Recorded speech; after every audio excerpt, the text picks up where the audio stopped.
Thank you so much for having me. I'm excited to spend some time talking together. Please stop me at any point if you have a question or want to talk about whatever you see on the slide. This is certainly supposed to be a chance for us to talk together and be comfortable and casual. As Floyd mentioned, I'm from Wisconsin and have done most of my training and growing up in the upper Midwest. So take this as your chance to hear some great vowel sounds throughout the whole hour. And if we get to some O's, it'll be really fun. So, all right, I have no disclosures. Basically, our objectives are just what we talked about, so kind of an update on some pediatric emergency things that may have changed since the last time we had a chance to look through what's new, and a chance to talk about some different surge planning stuff as well. I organized it kind of airway, breathing, circulation. I know that Dr. Day talked about anaphylaxis, which included some talks about airway, so I'm jumping that piece and moving on to breathing, since I think you already covered probably a large part of it today. All right, bronchiolitis. We are getting into bronchiolitis season.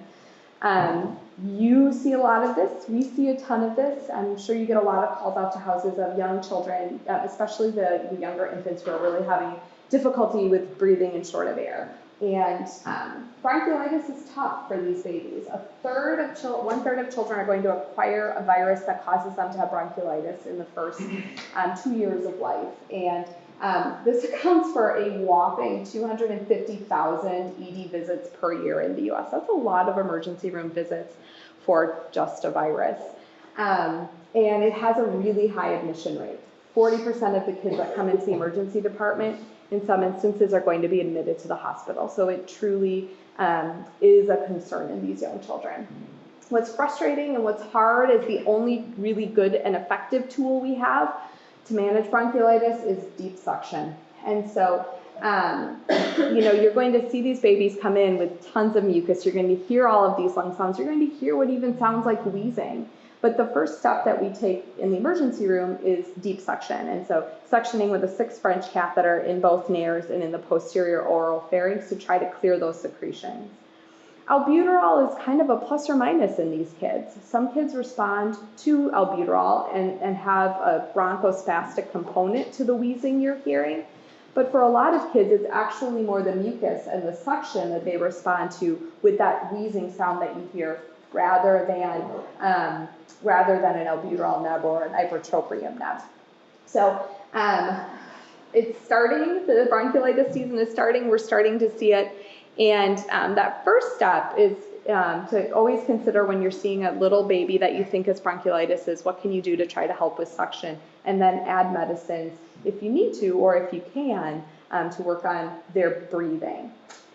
The AAP, as well as the American Academy of Family Physicians, have practice guidelines related to bronchiolitis, and they really are pushing within the hospital setting, once kids are in the hospital, that we limit extra interventions. So these are going to be things that might surprise you. You're going to see kids getting less breathing treatments, chest x-rays, viral testing, because of this push from kind of these larger bodies to really focus on just suctioning and those supportive cares, and not so many of the other pieces that you may have seen hospitals doing in the past, because just unfortunately with all of the research that's been done, and trust me, there's a ton of research that gets done on bronchiolitis, we don't see any difference in hospital admission rates, any difference in hospital stay, or any difference in need for ICU care based on if children are getting breathing treatments, if they're identifying other causes of the illness. It really is bronchiolitis itself that gets them into trouble, and that's suction. All right, quick 5 seconds on bronchiolitis.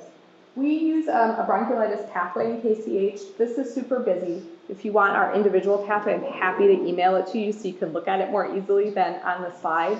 But really what it comes down to is scoring and suctioning for the kids that are coming in to our emergency department and then the hospital. And this just kind of gives you a chance to see exactly how we think through what we're doing once they make it into the emergency room. All right, Croup. Another thing I'm sure you see a ton of and are really comfortable identifying. Those are those younger kids that have stridor. Seems to always come on at night and usually has that barky cough. We don't typically get x-rays, but they also have this steeple sign on x-ray. And actually, Croup results in about 5% admission rate for kids that get brought into the hospital. So a fair number of kids really do need to stay in the hospital overnight or longer to continue to get treatment. These are the kids that you want to work on trying to give racemic epinephrine nebulized to early in the course. Do you guys carry racemic epi on your rigs? Okay, yeah, some places do, some don't. Yeah. So we carry racemic epi, but we're actually just in the revision to just go to epi 1 to 1,000, 5,000 nebulized. Yeah, perfect. And, you know, we reviewed the evidence with our medical director and saw that there was really no difference in outcome. And exactly. It's less drug that we would have to carry. I absolutely agree. I was going to say, if you don't carry racemic, you can use regular epi. And the only reason that they use the racemic, it's just a change in one of the isomers, because it would reduce the tachycardia a little bit. So what you're really going for is that reduction in kind of upper airway swelling by using the epinephrine. And epi does a fantastic job. And it's so much easier with one less drug to have to carry around. So these are the kids that you really want to try to get that on board early, because reducing the upper airway inflammation is such an important piece. Has everybody heard Stryder, heard Croup, heard that barky cough? Yeah. We're seeing quite a bit of Croup right now too, so whatever is circulating is really causing this to kind of come to the forefront. And then asthma. So asthma is great, right? You're getting wheezing down in these small areas of the lungs, and you're hearing that wheezing sound. And one of the things that I think is important in pediatric asthma is that there are going to be a lot of kids who might not carry the diagnosis yet of asthma. So most pediatricians aren't going to diagnose a child with asthma until they get closer into their school age years. But you're going to see kids who are 2, 3, who really do have true wheezing and who use albuterol at home. And even though they don't have that official diagnosis of asthma, you know, if it walks like a duck and it quacks like a duck, it's probably a duck, and you can look at it and treat it that way. Asthma affects 5 to 10% of children, and I thought this was just stunning. 14 million school absences per year in the US because of asthma. That is just a huge amount of school, right? And how much learning kids miss because of something that we can manage with albuterol and that we can get on top of. This is adult data from the CDC, but I also found it to be very interesting. There's a 10% adult prevalence of asthma. So 367 adults still have asthma. You know, it's not something that everybody outgrows, which we sometimes kind of frame it as. And each year, around, or at least in 2018, 32 adults died because of an asthma attack. 6% death rate. That was quite a few adults. So I don't take care of adults ever. I only do pediatrics, but I found that to be really, really interesting. How I like to approach asthma is I'm kind of thinking through what we're seeing from the child in front of us. So we look at respiratory rate, their oxygen saturation, what we hear on exam, what we're seeing in terms of their work of breathing, and their dyspnea, or how much you're seeing that limitation in their ability to kind of speak to you or interact with you. And that's put together in what's called the Pediatric Asthma Score. I commonly use this scoring system based on the MD Calc app. Do any of you use MD Calc at all? Got one person who does. It's also a website. And MD Calc has a lot of the different scoring systems that I use in pediatrics, and also a lot of adult scoring systems to help us kind of think through how much impact these different pieces are having on the child in front of us. And then based on those scores, kind of helps guide which kids we think we need to intervene upon more aggressively earlier. So I thought it was the next slide, but I do have a slide of our asthma pathway, and it differentiates kids based on their pediatric asthma score between severe, moderate, and mild. Really, the big difference once they get into the hospital setting is those kids that are severe, we're going to be starting magnesium through the IV earlier than kids who'd be in the moderate or mild categories. Everybody gets the same starting, everybody starts at the same line in terms of using duonebs or albuterol with ipratropium and an oral steroid, and then those kids that are in the severe category are getting an IV sooner, getting an IV fluid bolus sooner, and getting IV magnesium sooner. Next thing I wanted to talk about was inhaled the inhaled medications, and specifically albuterol with ipratropium. Is that something that people are using, or are they using albuterol alone on their rigs? Most places I talk to, there's a mix. Some people have only albuterol, some have both. The reason I bring it up is that there are a couple of great meta-analyses now that look at the use of albuterol with ipratropium, started earlier in the course of kids with asthma. Here's just one example of it, demonstrating that the use of albuterol with ipratropium in an out-of-hospital setting, so started by EMS, reduces the number of admissions. So this would be one intervention that as an EMS crew taking care of that child in that moment, you could do that would truly reduce their risk of needing to be admitted to the hospital, which I think is a pretty big deal. And they say it again here, children with asthma exacerbation have a lower risk of admission if we start with albuterol and ipratropium rather than albuterol alone. Oh, here's that asthma pathway I talked about. Again, I can send these to you guys individually if you want to look through what we're doing once the kids get into the hospital. But they're all starting with a duo neb here, again, to reduce that risk of admission. It still carries through once they hit the ED doors, that a duo neb reduces the risk of admission in the mild and moderate. In our severes, they aren't getting a duo neb, but they're getting it as a continuous neb for an hour, rather than just like 3 discrete neb treatments. And then they're getting started with magnesium and fluids sooner. And then we rescore them using that exact same scoring system that we talked about a few slides ago, and that's on MD Health, looking at their dyspnea, their need for oxygen, their respiratory rates. So kind of a quick take-home point 1 from breathing. Duo nebs, ipratropium and albuterol might help your patient with asthma avoid admission. And suctioning is the first and the best step for the management of bronchiolitis. Okay, questions at all about those few points on breathing? You can stop and ask them. Mm-hmm. So we just implemented a pediatric nasal suction protocol because we were following up on kids that were transported to UK and like deaths and stuff. And, yeah. You could suction them and then discharge them, and that's all they do. It's like, yeah. Why aren't you?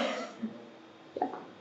So I think that's the experience that a lot of people have is you look at this, 9-month-old, and they seem to be wheezing and they're super mucousy, and so you give them albuterol because they're wheezing, and it's not doing what you are used to seeing albuterol do, like with an asthmatic, and then we deep suction them in the ED, and it's all gone, and they're entirely better. And I agree, it's so surprising, and it's hard to trust that suctioning alone will do that, but it does.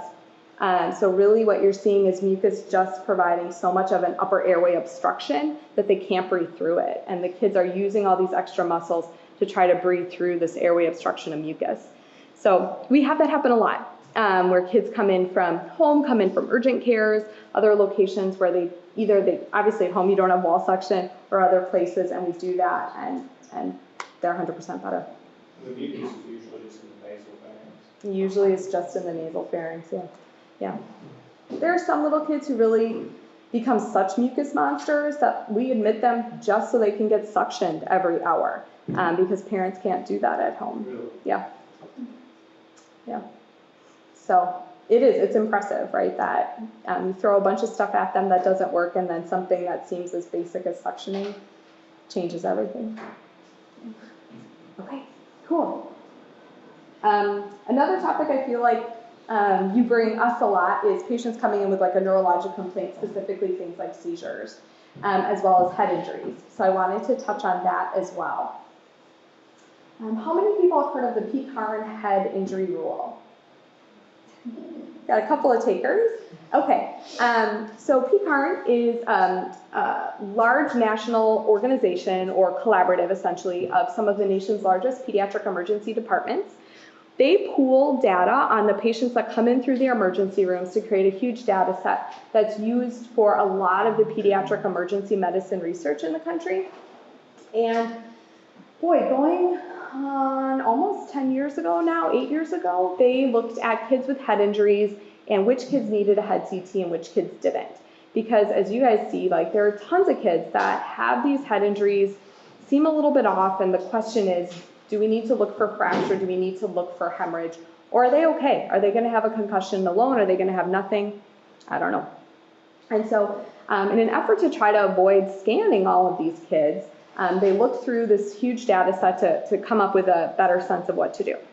So they looked through encounters with 50,000 children ages 0 to 18 who had a head injury that presented to one of these emergency departments over like, I think it was like a 2-year time span or something. And looked through factors that made these kids at higher risk for having what we call a clinically significant head injury. What a clinically significant head injury means is a head injury that caused a fracture or a hemorrhage that were significant enough to require either admission to the hospital or neurosurgical intervention or like a medicine given as an intervention.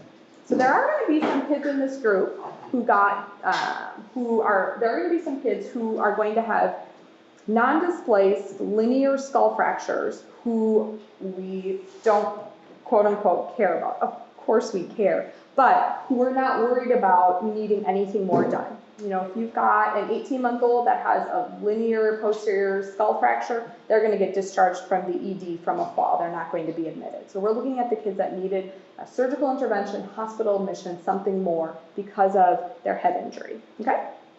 Okay.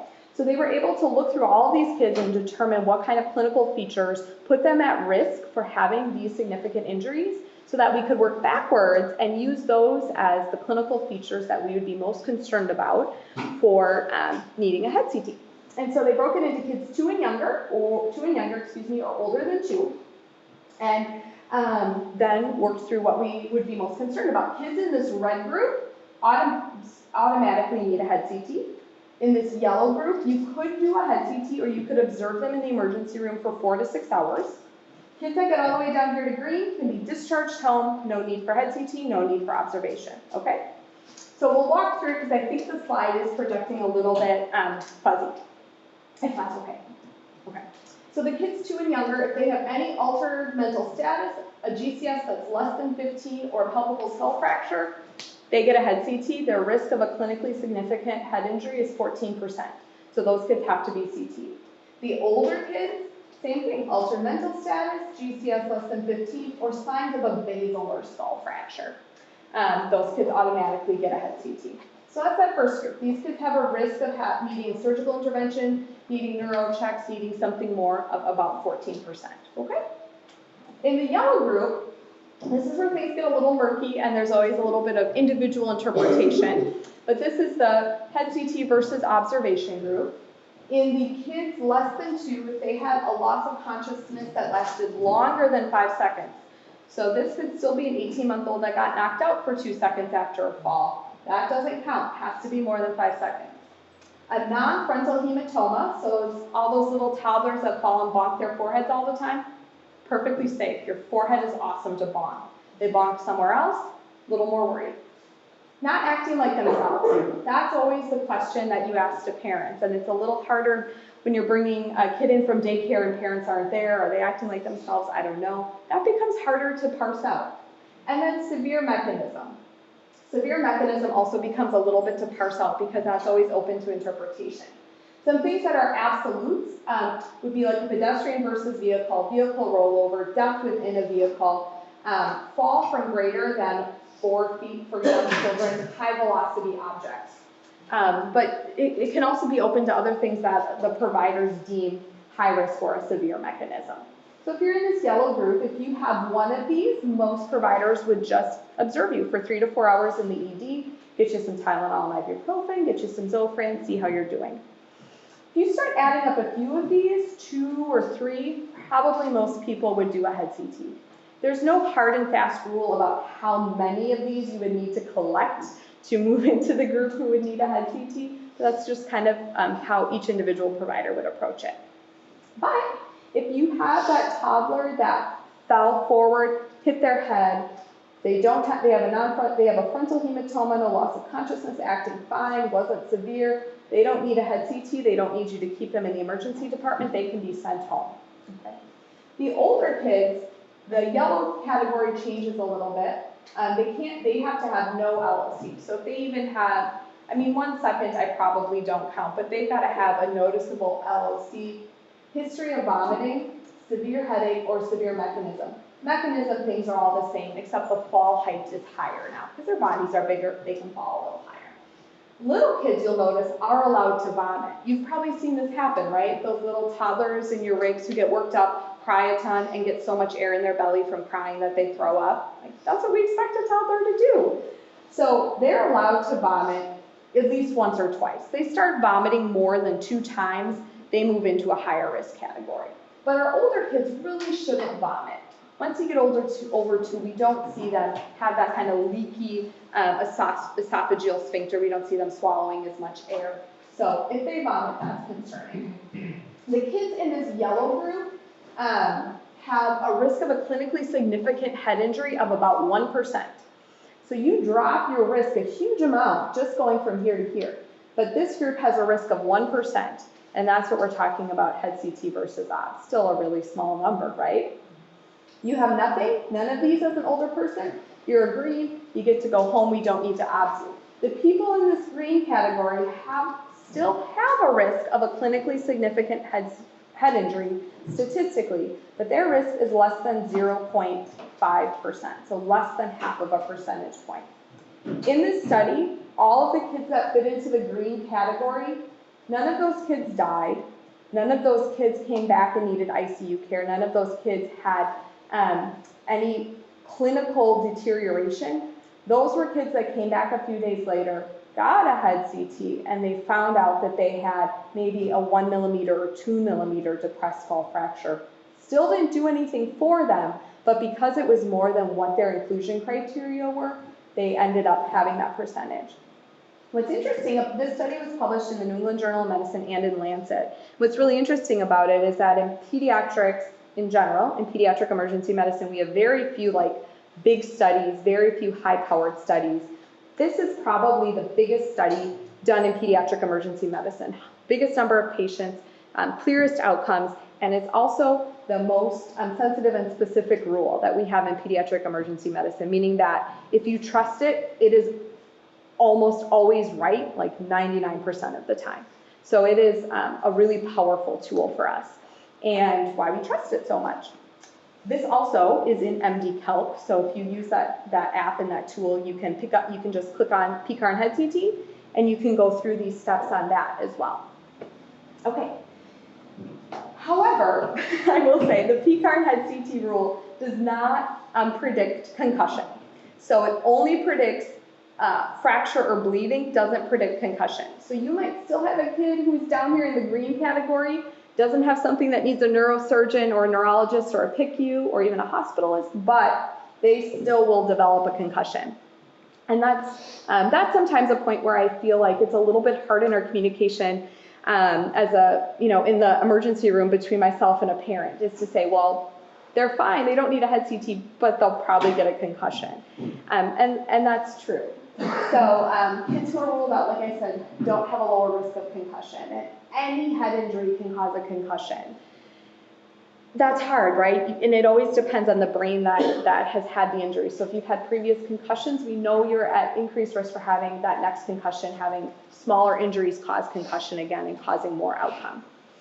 Return to activity guidelines are starting to include more and more focus on light activity. So you probably remember a few years ago we were telling everybody, don't do anything, sit in a dark room, don't read, just sit there. And over the last year or two, those have been amended to talk about having kids work on doing light activity, chores around the house, walking, moving around, keeping their bodies active, but still wanting to limit specifically screen time because the light from screens really seems to cause some deeper irritation and slowed recovery. So that's one of the big changes that I think I'm trying to focus on getting kids to do, is that including light activity in what we're talking about. And then being sure kids get back to school first before they're back to sports and other activities. Febrile seizures, we all see a ton of these, right? So a couple of new things on febrile seizures. So quick definition, simple versus complex febrile seizure. Simple is technically less than 15 minutes, a single event or generalized. None of us are going to let a seizure go on for 15 minutes. That's just silliness. But that's the definition. It will probably get officially changed now that the, I don't know what their fancy name is for the Pediatric Neurology Society, has changed the definition of status to being a shorter time period. But they haven't gotten around to officially changing the diagnostic criteria of febrile, a simple febrile seizure. Complex is longer, but really more like multiple seizure events in 24 hours or having a focal seizure be your presenting sign of your febrile seizure. You have to have a fever to be part of your febrile seizure, but we count a fever if they're not febrile when they're having the seizure and you guys transport them to us, and then within half an hour of getting to us, they develop a fever. Say, yeah, you were working on your fever, that's what this is. And a couple important things. This doesn't matter to us in terms of what we do, but I found it to be really interesting in a new study on febrile seizures. We know that the MMR vaccine, which gets a lot of talk for a lot of reasons, does increase the risk of febrile seizures in kids just because kids seem to really be reactive to it more. But that risk is the lowest if you do your MMR vaccine in the recommended time frame, which is between 12 and 15 months. But if parents are doing a delayed vaccine schedule and giving that vaccine later, it increases their risk of kids having febrile seizures from their vaccines. So it's a new study. It was sort of surprising to me and interesting. The other thing that you'll see, and these are kind of our clinical recommendations from the AAP about febrile seizures, is this is another one where if it's a simple febrile seizure, a generalized seizure, short seizure, single event, those kids come in, they have a fever. We don't do a lot. Those are the kids that we're going to give some ibuprofen and Tylenol to. If they have a good history to suggest perhaps a UTI or an ear infection, then we might investigate that and obviously treat if we find a bacterial infection. But we're not going to go searching. Simple febrile seizures, unless there are other concerning features of the clinical illness that led to it, don't necessarily trigger for us the need to find the source of the fever or do a lot of lab evaluation. Most of those kids are triggered by a bad viral illness that brought on their fever and don't need us to do much more except help support them through their illness itself and helping parents understand about their febrile seizure. If it's their first febrile seizure and was pretty classic, we also typically don't send them home with like a diastat or other anti-epileptic or seizure abortive medication. We typically don't and say, you know, keep your eye on what's happening and let's keep track of them. There are some kids who get tons of febrile seizures, and those are the kids who we end up referring to neurology and giving diastat or other anti-epileptics to. But those are pretty uncommon. Few quick updates on febrile seizures. All right, before we move on to ingestion, any questions on head injuries or febrile seizures? Yep. What's generally the age, like beyond which we should say is not probably? Oh, absolutely great question. So most commonly, I'm 100% comfortable calling it a febrile seizure in kids between about 6 months and 5 years. You start getting older than 5 years old and you have a seizure in the context of a fever, I'm not going to call it a febrile seizure unless I talk to a neurologist and we've actually done more investigation and we're all comfortable that it really was only a febrile seizure. But even getting up into the 5-year-old age range, I get a little bit hesitant to call it that because it truly is your infants, toddlers, and preschoolers who have febrile seizures, not school-aged children. I think I've heard someone refer to as the rule of 5. Yeah. Anybody like less than 5 years seizing, I don't know. Seizing more than 5 minutes. Yeah. Blood glucose greater than or less than 15 or there was another element to it. Yeah. No, I think if your glucose was less than 50, you'd have to certainly question if your hypoglycemia is part of your seizure rather than then you get a little bit of a question, how much was driven by the glucose, how much was driven by the fever. Absolutely. But yeah, it should be less than 5 years old, older than 5 months old if you want to do the rule of 5s. Okay. Yeah. If you're older than 5 months. Yeah, if you're younger than 5 months old and you come in with a fever and a seizure, I'm probably going to do an LP. I'm probably going to look for meningitis as a cause before I call it a simple febrile seizure. Yeah, unless like you're influenza positive or something. Yeah, okay. Ingestions. I imagine you have probably taken a lot of calls about accidental ingestions in toddlers and young children and intentional ingestions for overdose in older teens, right? So for us, our biggest friend in management of ingestions is the poison center. Each state has a poison center. So anywhere in the country you can call them. If you call them from your cell phone, you will be routed to the poison center associated with the area code on your cell phone.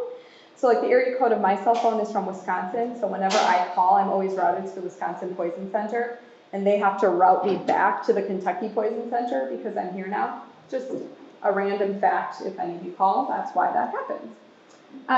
In 2017, 52,000 kids under the age of 6 were evaluated in EDs for ingestion. We see a ton of it. Fortunately, or unfortunately, only 1.4% result in death. So a small percentage of those kids die, but I'm glad it's not bigger. Most ingestions are exploratory. It's your preschoolers and toddlers who are getting into stuff because it's in their field of vision and they can see it. And this is a job of a preschooler and toddler. Their whole job in life is to explore and learn and soak in the environment around them. But unfortunately, that can put them at risk, and these are those situations. Boys are always more at risk, very active kids, and kids with increased hand to mouth. So like when kids are teething and they're putting everything in their mouth, that time frame is a big time where they pick up the pill that got lost on the floor, it goes in their mouth, those particular times. Adolescent ingestions are almost always self-harm or suicidal, probably much like you see in your adult populations. Sometimes we get adolescent ingestions that are also because they decided that they wanted to party, and not try to kill themselves. That kind of plays a piece of it too. Most common exposures in our young kids are cosmetics, personal care products, grabbing mom's lipstick and eating it, grabbing the chapstick and eating it. Those are usually really harmless. Analgesics, including opioids now, of course, are becoming a huge piece of what we see. Cleaning substances, because so many of those liquid cleaners look like Powerade and Gatorade and juices that kids drink, and they just assume that that's what it is, so they drink it. Foreign bodies and toys, topical things, vitamins, antihistamines, and plants. They'll eat your house plants, so keep an eye on that. This is the list that really terrifies me. This is the list of medications and household things where one pill or one sip could kill a toddler. These are the ones that scare me. So calcium channel blockers, grandma's pill box fell on the floor and she lost her calcium channel blocker and can't find it. The 18-month-old finds that pill and ingests it. If it's the right dose, it will kill. It scares me. Tricyclics, anti-malaria meds, which we don't see too much of. Opiates, which you know way better than me. Sulfonylureas, antiarrhythmics. And then kind of household things that people have that they don't realize are really harmful would be things like camphor. Vapor rubs and oragels can be toxic to kids in the right doses. Oil of wintergreen, which is a component of Icy Hot. So if little kids eat a whole tube of Icy Hot, that can be very toxic. All of the vaping liquids. And then people usually don't have this, but if somebody does photograph development in their home or does certain kinds of glass making or stained glass making, some of the components in those hobbies can be very toxic. These are kids that, they keep me up at night. They're the ones that worry me. Okay, so first aid for these guys for us is always to call the poison center and do whatever they tell us to do. They really are content experts because there's just so many things out there. I know what to do for this list, but you get beyond this list and I get lost. There's a lot, and they help us sort through it.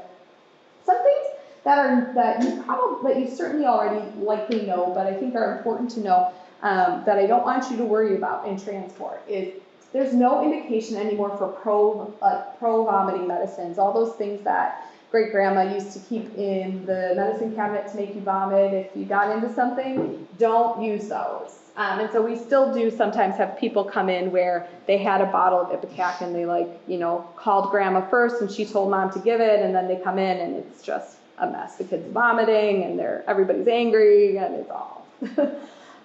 We rarely give activated charcoal anymore as well.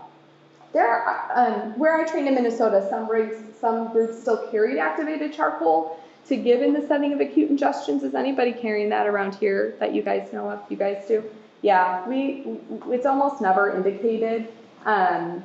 Typically, if it's an older person, they're not going to tell you they ingested within the first 30 minutes.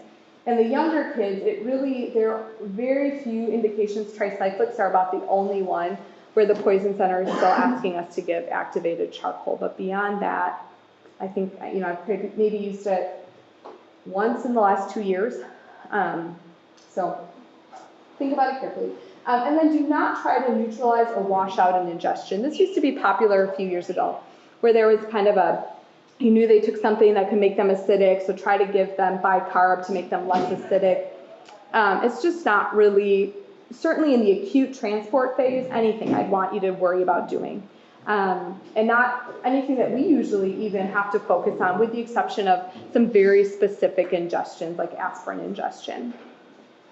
The washout, so total gut irrigation is also like really, really few and far between ingestions. So, remember to call the poison center if you need help. Febrile seizures are common. We don't often need to find the cause of the febrile seizure if it's a simple febrile seizure. So you're going to see that we don't do a whole lot, and that often surprises people because they feel like we should do more, but it really isn't supported by a lot of the research on the topic and by what we see. And then head CT. Most children do not need a head CT as a result of their head injuries, and do very well without it. Okay, questions on the neurology section before we move on? Yeah. For seizure, what's your first line? If I have IV access, of course I prefer to give IV Ativan. If I don't, then intranasal benzodiazepine versus rectal is whatever you have access to and can give quickly, I'm fine with. What are you giving intranasal? I usually give Versed intranasal. You have about the same onset of action as Diastat, so it usually takes around that 5 minutes or so to see some improvement like you would see with Diastat. I think it's nicer and easier to give in older kids and adults where it's harder to, and I think the biggest limitation for why people don't give those medicines, like family members don't, because they don't want to pull down somebody's pants, especially out in the world. So I've moved to using intranasal if I don't have IV access. Depending on how concerned I am, I'll also consider IM Versed. All right. GI, upset tummies. Acute vomiting and diarrhea. I just wanted to kind of quickly go over antiemetic use in children. There have been a lot of great studies that have looked at single doses of Zofran in children to help encourage oral rehydration, limit the need for IV fluids, and limit the need for admission related to GI illnesses. So there have been, probably 15 or 20 studies in the last 5 years looking at that. They all support it. They all support that it's a safe medicine for us to use in children so that they can orally rehydrate and go home. So you're going to see a lot of these kids with bad vomiting and diarrheal illnesses get oral Zofran in the ED, be able to drink well, and go home without much more. The question always comes on when we're allowed to start using the medicine in kids. And this becomes really squishy. There aren't any studies that are looking at which age groups it's like safe to start administration in. And so people sort of have tended to create their own practice pattern around that. Our group at KCH, all the pediatric ER docs, we have decided we use Zofran in kids 6 months and older. We'll get a dose in the emergency department. They improve and orally rehydrate. Then we discharge them home with Zofran to provide that relief for 3 days. We don't give prescriptions longer than that. So that's our practice pattern. Pretty consistent with what I see most other places. There's no good reason. It's sort of become expert consensus, but that's when we're starting to use Zofran and feeling like we've moved out of the window of the really scary reasons young infants vomit or the other concerning features we might see in vomiting in young infants, and could feel like we would trust the presentation of vomiting and diarrhea being more consistent with a gastroenteritis illness in those kids. You're going to see people do different things. There are some places where they're not comfortable until a child's closer to a year old. That's fine too. We don't have any good research guidance to help us decide when, but I feel very comfortable with 6 months. What would be the concern with giving it under 6 months? Yeah.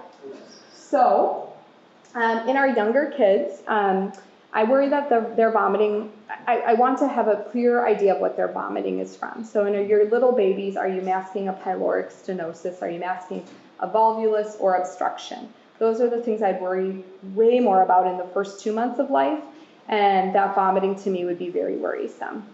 In the little babies, is it really vomiting or is it bad reflux? That always becomes a question that we spend a lot of time thinking through, and Zofran's not going to help with reflux very much, and so you could be giving a medicine that's not going to help, that is just has the potential to cause problem. You'll hear in a little bit from Dr. Mohan that Zofran does have the potential to increase your QT, and so in some individuals it can be pro-arrhythmic, and your younger infants I'd worry about that less, but I don't want to give you a side effect if it's not going to help you.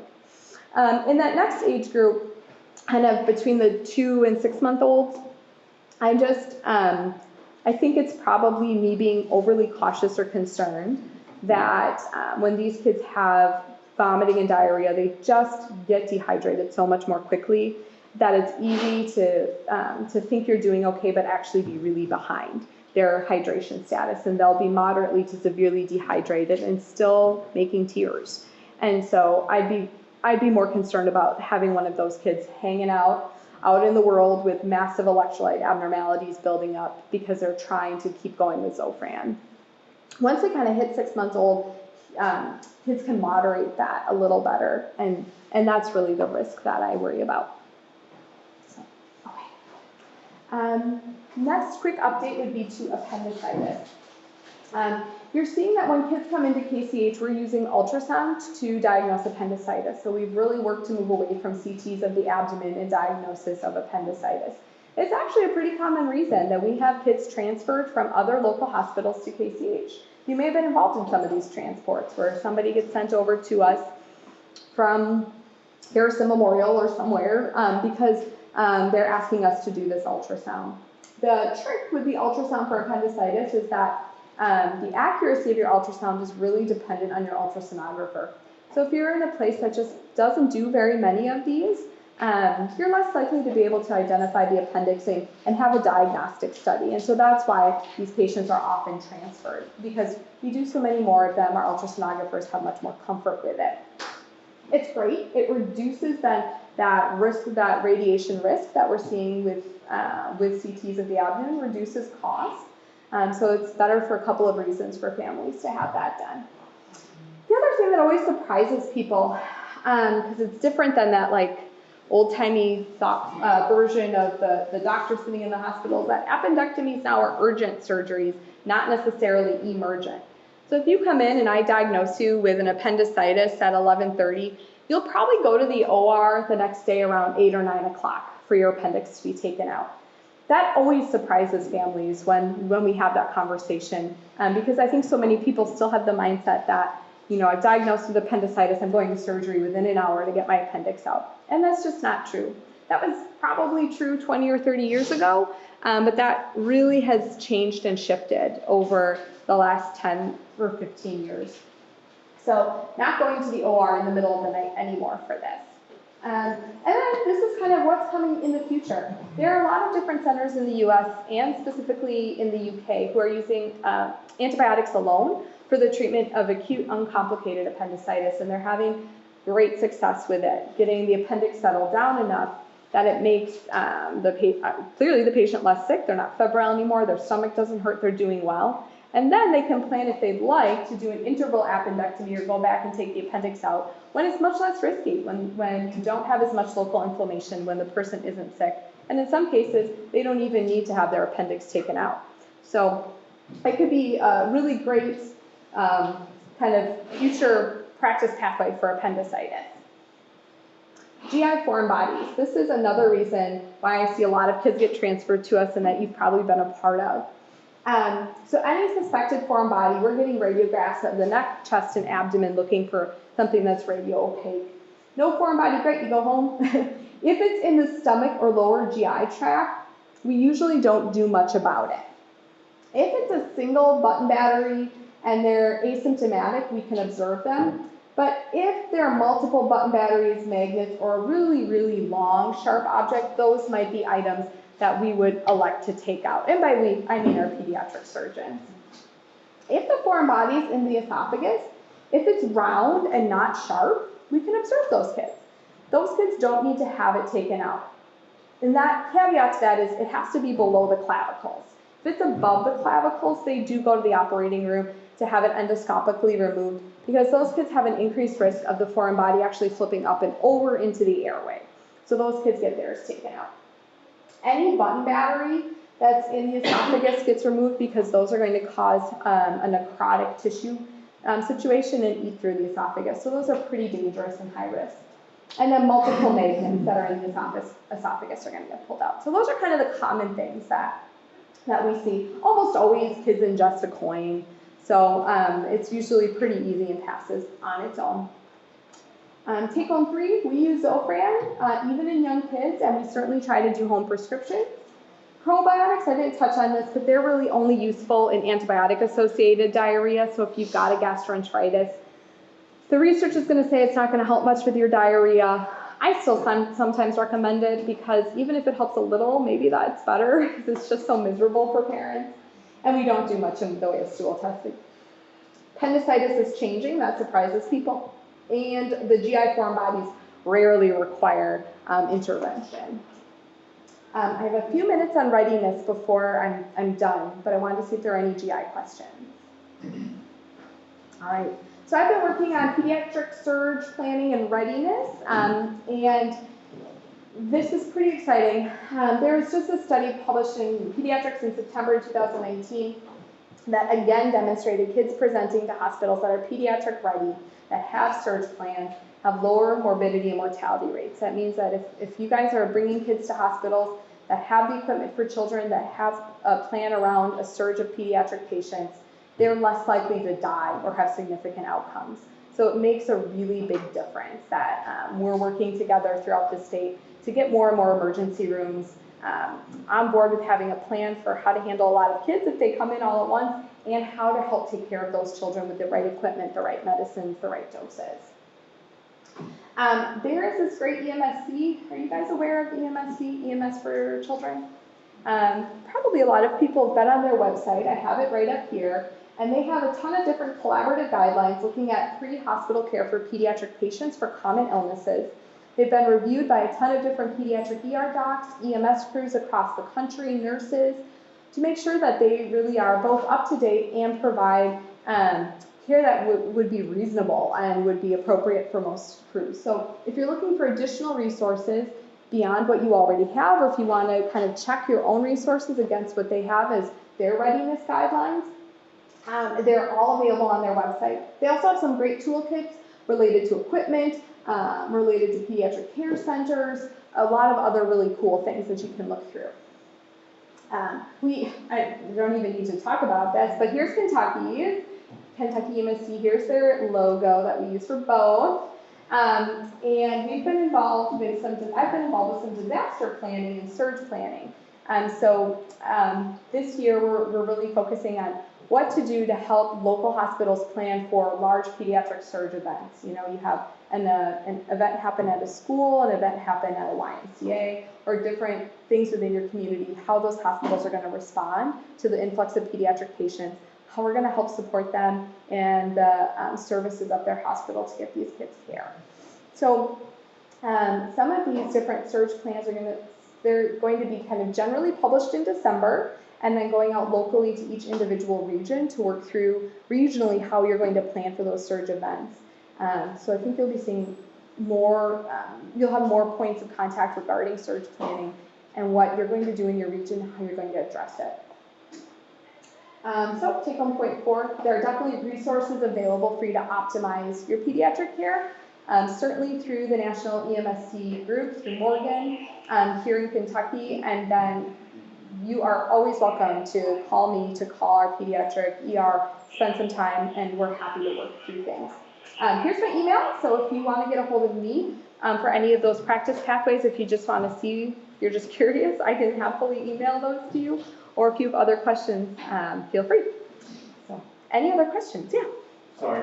No. One more question. So let's say, go back to the PCARM. Yeah. So we had a pediatric, because I remember this had a pediatric fall, hit their head. What's Ramona's got let's go both ways with it. And the parents are like, do I really need to take them in? Not really sure. If I don't have to go to the hospital and don't want to, and let's say we call your ER, I'll be making controls and get your opinion, what would you say? It would depend on the age. So if they're, and how far they fell. If they fell from standing height, they're less than 2, they're acting well, but like it happened in the grocery store, so they called you to come in, I would say no, they don't need to come in. If they fell off the shopping cart, I'd say they're probably in the yellow zone. We'd observe them versus doing a head CT would be worthwhile. Okay. Yeah, if they're less than 2. If they're older than 2, and again, they fell from standing height, no. If they were 4 and had climbed up 5 levels to get their favorite cereal off the top of the rack in the grocery store and fell, then I'd say, yeah, they're probably in the yellow zone. We'd probably observe versus do a head CT. Yeah. Anything else? All right, well, thanks so much for having me. I really appreciate it.